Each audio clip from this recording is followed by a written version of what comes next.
제가 축산 업종에 관심을 갖게 된 계기는 2007년도에 지금 서울에서 직장생활을 하다가 2007년도 봄에 내려왔거든요.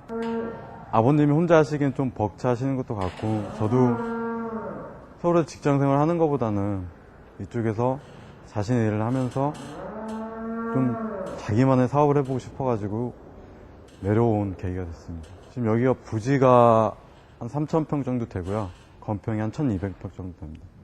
저희는 암소 위주로 해가지고 송아지 포함해서 한 100두 정도 되고 있습니다.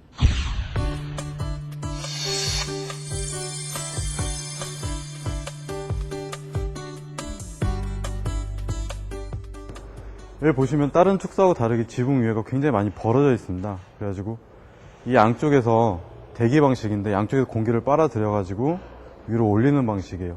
이 축사 내부는 외부보다 온도가 굉장히 좀 따뜻한 편이거든요. 맞게 되면. 그러면 대류 방식을 의해 가지고 찬 공기는 항상 밑으로 오고 따뜻한 공기 위로 올라가게 되어 있습니다. 그럼 따뜻한 공기가 위로 올라가면서 있는 냄새 같은 거나 가스 같은 거를 빨아서 같이 올라가는 그런 방식으로 되어 있습니다. 그러니까 보시면 저희 같은 경우에는 지금 환기 팬이 하나도 없거든요. 그 이유가 그런 대류 방식을 자연적으로 응용하기 때문에 팬을 설치 안 해도 되는 겁니다. 일단 유지비 측면에는요, 저희는 햇볕이 들어오기 때문에 퇴비는 자연적으로 건조가 되게 돼 있거든요. 거기서 이 햇볕과 통풍에 의한 건조도 굉장히 자연스럽게 잘 이루어지고 있습니다. 그러면서 팬을 원래 원칙적으로 따지면 한 칸마다 한 대씩 설치를 해서 돌리게 되어 있습니다. 일단 팬값만 보면 보통 30칸을 기준으로요. 30대 그 팬을 설치를 안 한 그 이윤이 남게 되어 있고요. 거기에 사용되는 또 전기 사용료도 저희는 절약할 수 있다. 절약한 부분이 있습니다.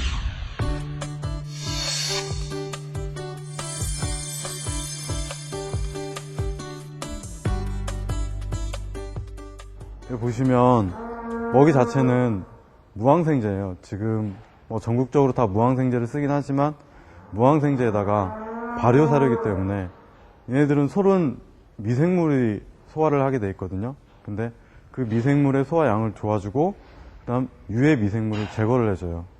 많이 좋은 미생물들을 배양을 하고 거기에 의해서 그 미생물들에 의해서 소화된 사료는 자연적으로 좋은 미생물이 변으로 나오는 거죠.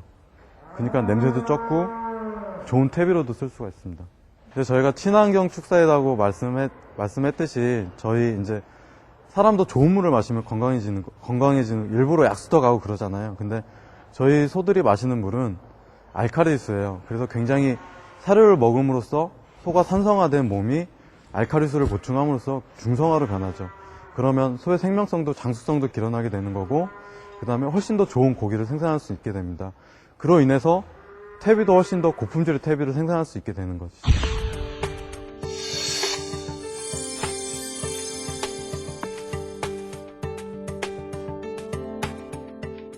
저희 같은 경우에는 일단 여기서 퇴비가 깔리면 주기적으로 청소를 해주는 건 맞습니다. 청소를 해주는데 저기 퇴비사 쪽에 이제 청소를 한 다음에 저희들이 저기서 한 1년 정도 발효를 시켜요. 1년에서 2년 정도. 그러면 저거는 뭐 일반 시중에서 파는 퇴비보다 훨씬 더 최상의 퇴비가 되는 거죠. 그러면서 이제 주변에 여러분들이 저런 퇴비를 원하시고 저런 퇴비를 이제 사가게 돼 있습니다. 저희 말씀해 주시면 저희도 이제 판매를 하고 그런 쪽으로 퇴비를 저희는 소진하고 있습니다. 퇴비가 팬을 사용한 것보다 더 빨리 건조가 되기 때문에 훨씬 더 퇴비를 치워주는 속도도 그 기간이 길게 되고 그럼으로 인해서 퇴비의 발생량이 적게 되는 거죠.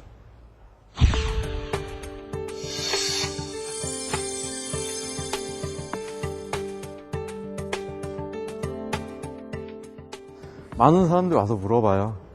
자, 어떻게 해서 같은 사료를 먹이고 같이 사육을 하고 같은 시스템대로 가는데 왜 등급 차이가 이만큼이 나냐.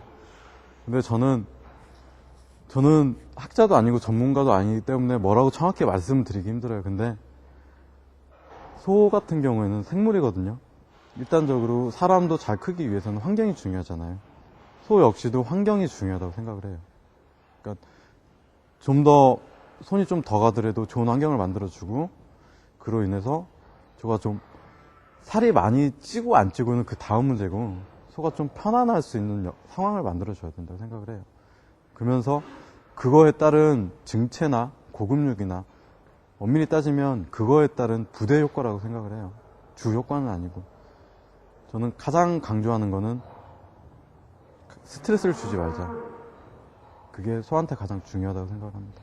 저희가 암소 비육 농가다 보니까 지금 현재 전국적으로 평균이 제가 알기로 1등급 이상이 60% 정도 되는 걸로 알고 있습니다. 근데 저희 소 같은 경우에는 거의 한 80에서 90% 정도는 1등급 출연료를 보이고요.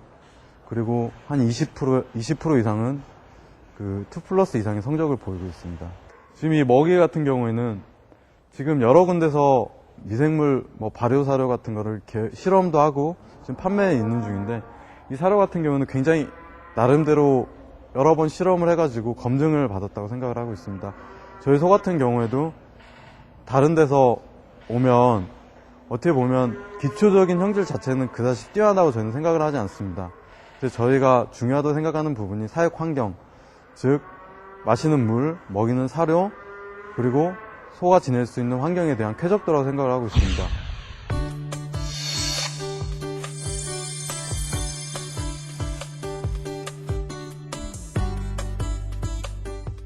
잠을 못 잤습니다.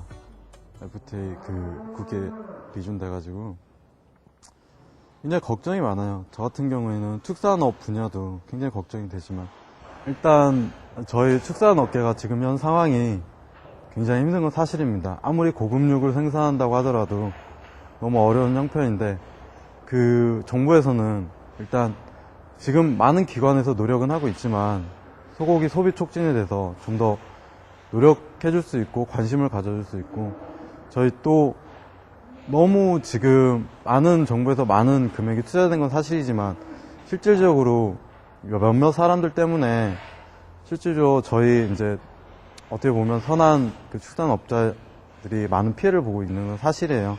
그런 잘못된 언론 보도나 그런 거에 의해서 많이 피해를 보고 있는데, 좀 실질적으로 속내를 좀 정확히 파악을 해 주시고, 그거에 의해서 정말 거칠해식인 그런 행정이 아니고 좀 더 사실적이고 피부에 와닿을 수 있는 그런 행정을 좀 정부에 해줬으면 좋겠습니다.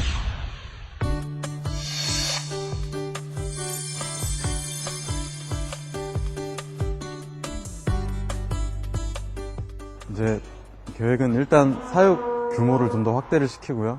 그거에 의해서 여러 사람들이 그 좀 고급화된 고기를 만들 수 있고, 그 고급화된 고기를 여러 사람들이 좀 같이 나눠서 그 방법을 같이 공유해가지고 저희들이 좀 고급용 생산에 좀 기여를 했으면 싶습니다. 저희가 지금 한참 사람들한테 정말 많은 외면을 받고 있습니다. 축산업계가.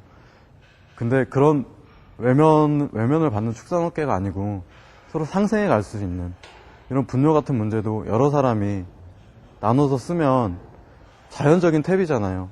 화학적인 퇴비보다는 훨씬 더 환경오염을 줄일 수 있고, 또 이로 인해서 여러 사람들이 같이 갈 수 있는, 농어촌에서 외면받지 않고 같이 상생해 갈 수 있는 그런 축산업이 될 수 있었으면 좋겠습니다.